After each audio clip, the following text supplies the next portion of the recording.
everyone, today we're going to be talking about fertilization and specifically about fertilization in mammals.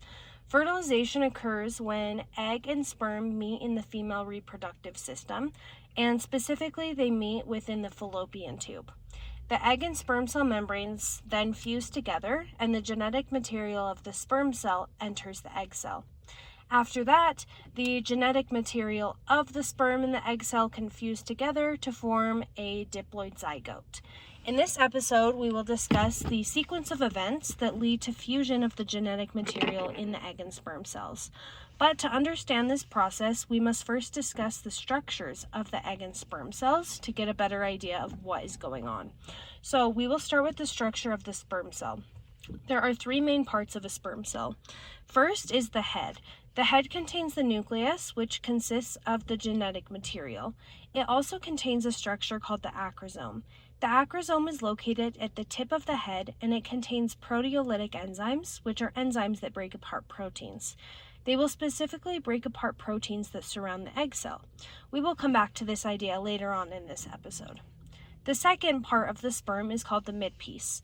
The midpiece is located below the head. It contains lots of mitochondria, and the ATP produced within the mitochondria is going to provide the sperm with the energy it needs to swim to meet the egg in the female reproductive system. The third part of the sperm is the flagellum tail. The tail is located beneath the midpiece. It spins, which propels the sperm through the female reproductive tract to meet the egg. Now, let's discuss the structure of the egg cell. First off, the egg is much larger than the sperm cell. It is round and also contains its genetic material in a membrane-bound nucleus. It is surrounded by several important layers that we will discuss. The layer immediately surrounding the egg cell membrane is called the zona pellucida. The zona pellucida is a protective layer that consists of glycoproteins. The layer external to the zona pellucida is called the cumulus. The cumulus is made up of follicular cells that nurture the egg cell. Another important layer is the corona radiata, which is simply the innermost layer of the cumulus layer. Now that we have covered the egg and sperm cell structures, we can move on and discuss the major steps of fertilization. First, the head of the sperm comes in contact with the corona radiata, which is one of the layers that surrounds the egg cell. This leads to something called the acrosome reaction. Previously, we discussed how the head of the sperm contains the acrosome, which consists of proteolytic enzymes. During the acrosome reaction, these proteolytic enzymes are released from the acrosome of the sperm head. Next, these proteolytic enzymes released from the acrosome are going to digest the corona radiata and the zona pellucida, which again are layers that surround the egg cell. This enables the head of the sperm to make its way through the corona radiata and the zona pellucida to the egg cell membrane. When the first sperm makes its way through these two layers and comes in contact with the egg cell membrane, a structure called the acrosomal apparatus is formed. The acrosomal apparatus is a tube-like structure that extends from the head of the sperm through the egg cell membrane. Next, the sperm and egg cell membranes fuse together, and the sperm pronucleus uses the acrosomal apparatus to enter the egg cell cytoplasm. There, the egg and sperm pronuclei fuse to become a new diploid zygote. And those are the major steps of fertilization. However, there is another important subtopic related to fertilization that we must discuss and that is important to know for the MCAT. This subtopic is the prevention of polyspermy during fertilization.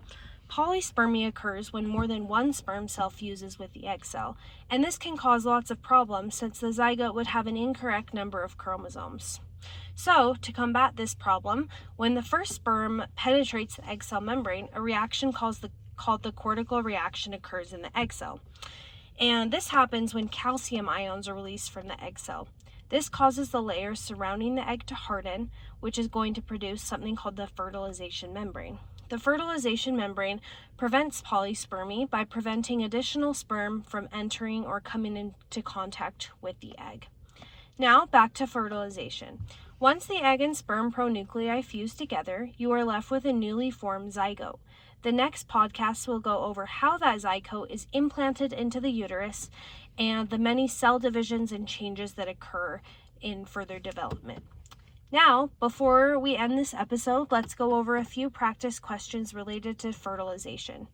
The first question is, what is the name of the layer immediately surrounding the egg? So I'll give you a few seconds to think about this. You can go ahead and pause the podcast if you need to as well. So the name of the layer immediately surrounding the egg is called the zona pellucida, and it is a glycoprotein layer that provides protection to the egg cell.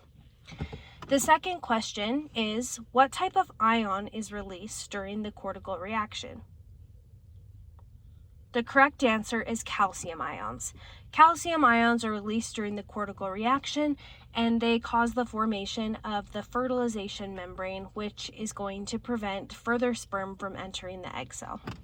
Now, that is everything for fertilization. Thank you for joining. Our next episode is going to discuss a process known as cleavage, which is the next developmental process that occurs after fertilization.